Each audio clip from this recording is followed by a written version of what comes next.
Being the glass child and being the scapegoat of your family is to constantly be gaslit about certain things, and it's so annoying. Hey beautiful people, how you are doing today? It's your girl Destiny here and welcome to my channel. How have you all been? Hope you guys are doing great. So today's video is a video of a sister who came on to share like a story time of something that happened to her as a child and how that has shaped her of who she is today and the type of relationship she has with her mom, her sisters, and generally how that particular incident just changed her thought. She wanted to talk about how the glass child is the child that is always the scapegoat in the family. I feel like everybody has that one person in the family that's usually the scapegoat in the family, especially in the black family. That's usually the scapegoat in the family that always take it the fall, and that one child or that one I'll say child, that one child that's never felt love or was always neglected. People don't consider their feelings, their emotion. It's just that you got to do it, you have to do it, get it moving. And she wanted to share a story about the incident that happened that opened her eye to how her mom doesn't care about her. Her mom, she's like almost like an afterthought for her mom, and how the world doesn't give an F about her because she's a black little girl, and how people were scared of her even though she was a child, lost and trying to figure her way back home, and how her sister, rather than her sister to be worried about her sister was just like really angry and ready to beat her up rather than for her to show more compassion to her.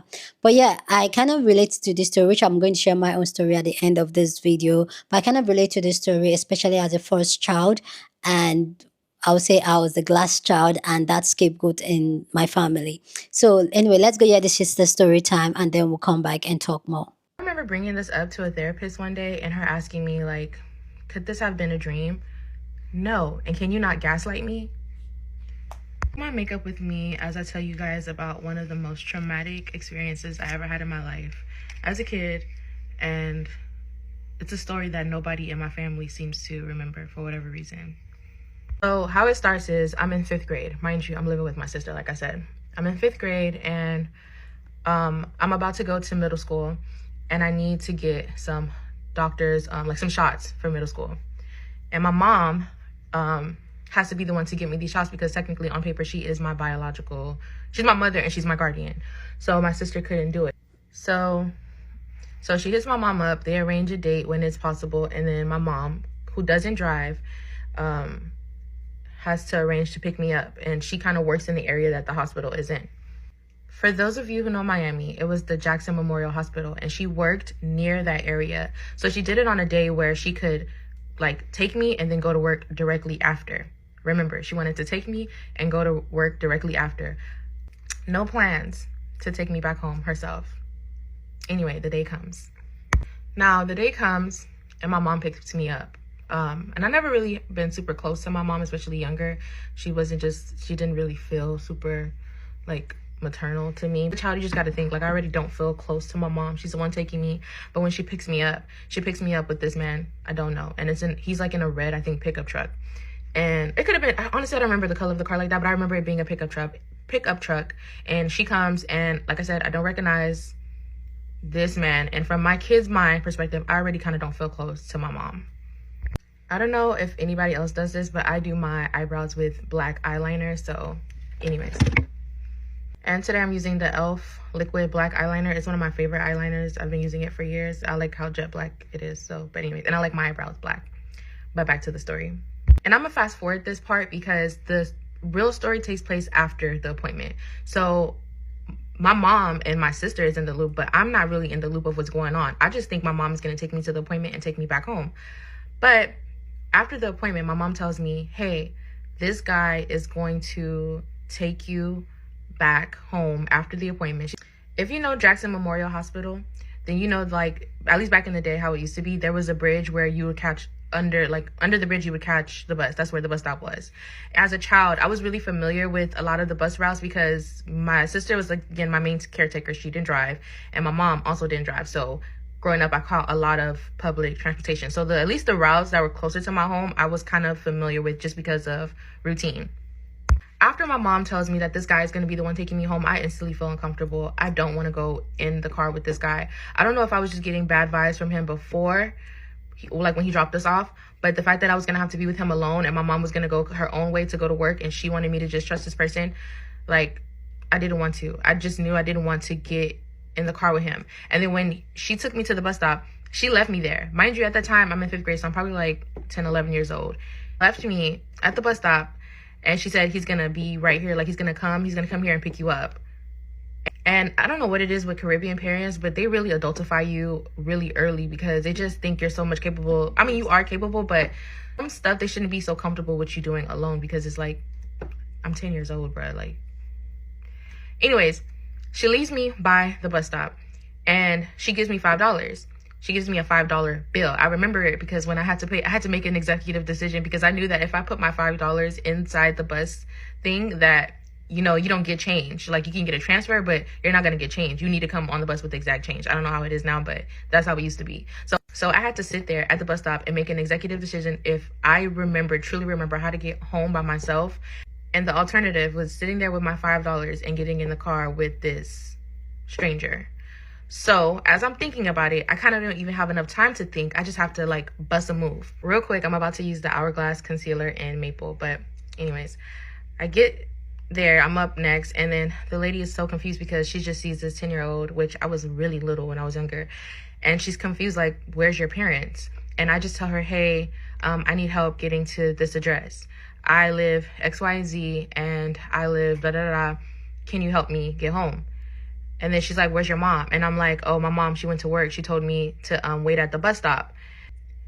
And the lady is so confused, but I don't know if it was just a different time, but she just lets me get on the bus. She hears my address, and then she says, okay, you stand right here. Don't sit down. Stand by the railing right here, like close to where she was driving. And she said, I'm going to help you get home. And then so she gives me a transfer. So remember, I had to give in the whole $5. She gives me back a transfer, and she just says, wait right here, because you're going to have to get off this bus and get onto another bus, and it'll take you directly where you need to go. That instantly makes me cry because I had no plans of getting off this bus. I just wanted to get on this bus and go home. Again, instant waterworks. So even though the lady sees that I'm overwhelmed and I'm not ready to get off the bus, she still tells me to get off the bus and says, just wait here. The bus, this is gonna come. And I clearly am crying. I'm not ready to get off the bus, but she's just like, yeah, you gotta get off because, you know, you're gonna miss the next one. You gotta get off and wait here. So I get off, and again, instant panic and tears are coming over me because I look around and I don't recognize anything. To that point, I thought if somebody was clearly panicked or needed help, everybody would just help. And that was such a harsh lesson to learn as a kid, because I was not prepared for the door to be slammed in my face as many times as it was. I look around and I don't recognize anything. I don't feel like I've ever came to this bus stop before. I don't know where I'm at. I just see adults walking back and forth, cars are driving, and I'm having a whole mental breakdown, panic attack. And if you've ever used public transportation, you know how unpredictable it is.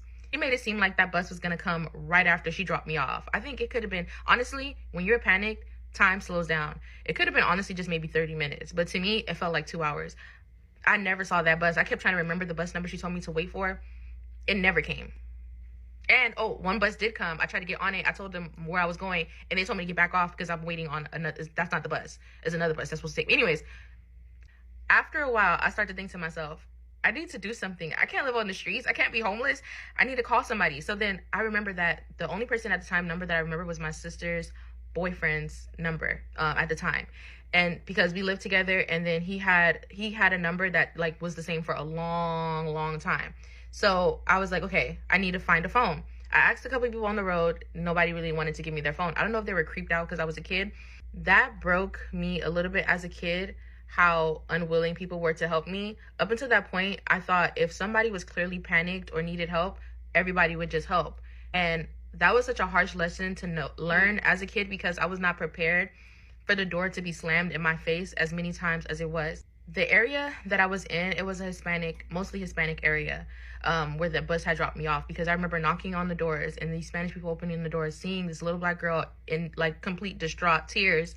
And honestly, it could be kind of scary looking back at it, you know, a random kid just coming to your front door crying.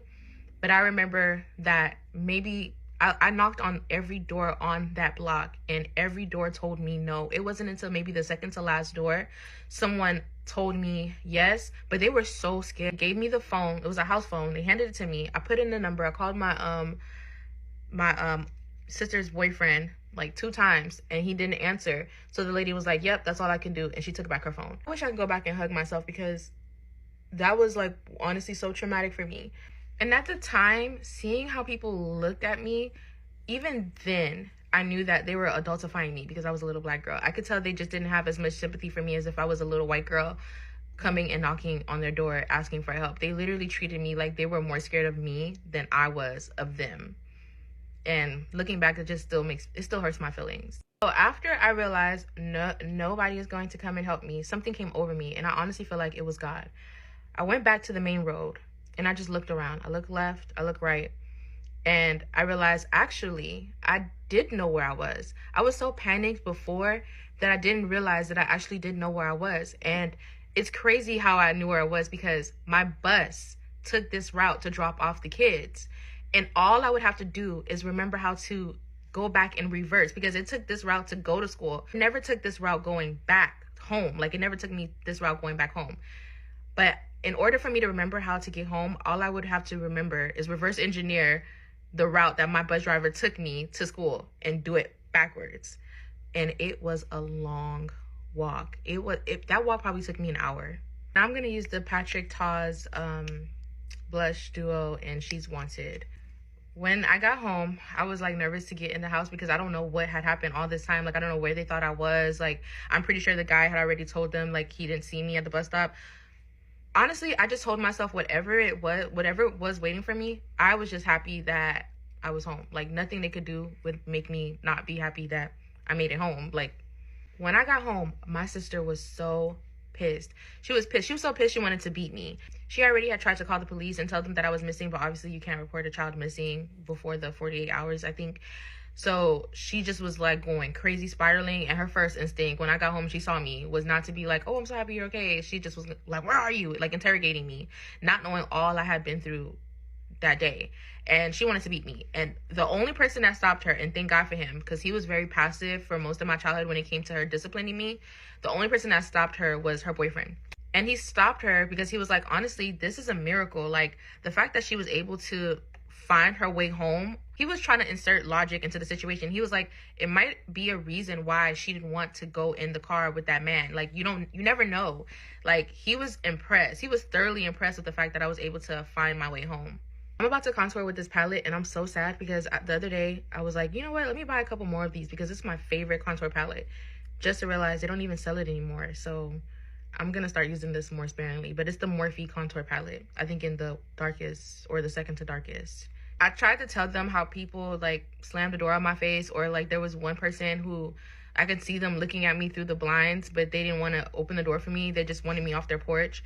Like, I don't think they realized at the time how traumatic that was for me, because they were just so focused on the logistics of everything. They didn't really think about like the emotional aspect, or how something like this could really give a 10-year-old trauma or make them need therapy. Tie that in with like Black and Caribbean culture, like they just don't see the sentimental values and all of that kind of stuff. I'm about to set my under eyes and all the parts that I highlighted with this Laura Mercier translucent setting powder. Fast forward to about 2 years ago, I'm talking to my sister on the phone, and I'm like, you know something we never talk about? And I proceed to tell her the story. This is the sister that I used to live with, and she doesn't remember. I asked a couple other family members, and they don't remember either. My mom doesn't remember. Nobody remembers. And this finally ties back into the glass child trope. For what was a life-changing moment for me, a moment where I realized not all adults are safe, not all adults want to help you. For everybody else, it was just another Wednesday where something crazy happened and it's back to like regular scheduled programming. So much so that they didn't even remember that it happened.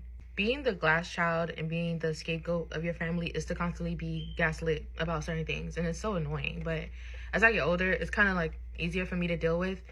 And I just don't have any tolerance for things that I no longer want in my life. You know, before, those things used to really bother me, that how could you not remember something like this and I wouldn't be able to let it go. But now I'm more like, I mean, it's still not okay, but I've learned to just accept it is what it is. I have more of a it is what it is perspective these days. And I'm less attached to their version of events because I respect my reality much more. I hold grudges. I didn't talk to my mom for like 9 years. I'm gonna use this comment to answer some of you guys' questions and like the questions that I keep seeing the most. Some of you guys wanted to know, am I mad at my mom? Am I mad at my family? Do I still talk to them? Me and my family kind of have a tumultuous relationship, but I would never come on the internet and like completely bash them. I'll tell my side of the story as much as I can without kind of overexposing them, because at the end of the day, that's still my family, whether I'm talking to them or not. As for my mom specifically, I didn't talk to my mom for like 9 years. I didn't talk to my mom like from since like 18 to maybe like 27, like at all. People would be talking to her around me. I would not talk to her. And it was not that I was just like so mad at her. I went through the stages of grief. Like I was mad at her, then I was resented her, then I was just like mad at her again. I was going through it, and it's not like I didn't want to talk to her. I physically could not speak to my mom, but like it was more of like a overall body feeling, like I couldn't speak to her. And now I do. I have a great relationship with her now. We're not as close, like we're not like besties, but we're really close in a way that I never thought we would ever be able to be at this age. And I felt like forgiving her was the only way that I could just let go of like what I was carrying for so long, like this resentment that I was having towards her. A big part of why I hold grudges is because I find it extremely hard to forgive people that are not sorry. I don't understand the concept. I try to, but I really can't. Like, you're not sorry. I cannot extend you the forgiveness. I can let go, but I'm never going to forget. I currently do not speak to like 2/3 of my sisters, really. I haven't spoken to them in like a year now. It was about to be a year in April because of this big argument we had. And it was just like, the straw that broke the camel's back. It's always the littlest thing that ends up breaking the camel's back. It's never another big thing. It's always the littlest thing that it just ends it all. I don't know if you guys understand that, but yeah. We got into it, and it just is what it is. And what's crazy is I know my sisters are like somewhere thinking like, oh, we're gonna show her, or no one gives a fuck. Whole time, this is the most peaceful I've been in a long time. No regrets. 10 out of 10 recommended. I needed the space. I needed the break from them, and I'm not gonna say like I will never speak to them again, but at this point, I don't care how long it can go. For beauty stuff, I just kind of saw stuff about my hair. Guys, my birthday's coming up, and I didn't want to make no major hair investments. This is pack hair. This is Empire hair, and I did a quick weave. I have little to no leave out. That's why I'm always wearing headbands, because I'm not trying to do any more heat damage, and I'm not in the mood for lace wigs. The older I get, the more I just like, I cannot sleep with a wig on my head. Another hair question was, what rollers do I use? These are the rollers that I use. I have 2 of these, and I got this from Target. You guys can take like a screenshot of it and just Google image reverse search. It might be Conair, but I can't remember because I bought these over like a year ago. If you've ever seen my hair on this page curled, 9 times out of 10, I used those rollers. Somebody asked if is my sister still with her boyfriend? No, they haven't been together since I was in middle school.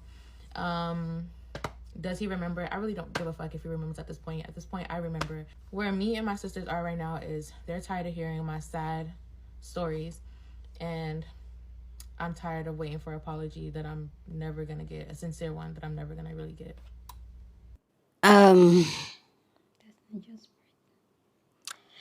Anyway, guys, go down in the comment section, share your thoughts. I love to know what you think about this story time down in the comment section. Has anything ever happened to you as a child that it almost looked like a lot of people thought that, like, okay, this is it. Has anything ever happened to you as a child that kind of changed your ideology or mold the way you think, or you think that was a fundamental thing in your life that changed who you are as a person, that yet people around you still don't get it, even when you try to explain that that thing was a big turning point in your life?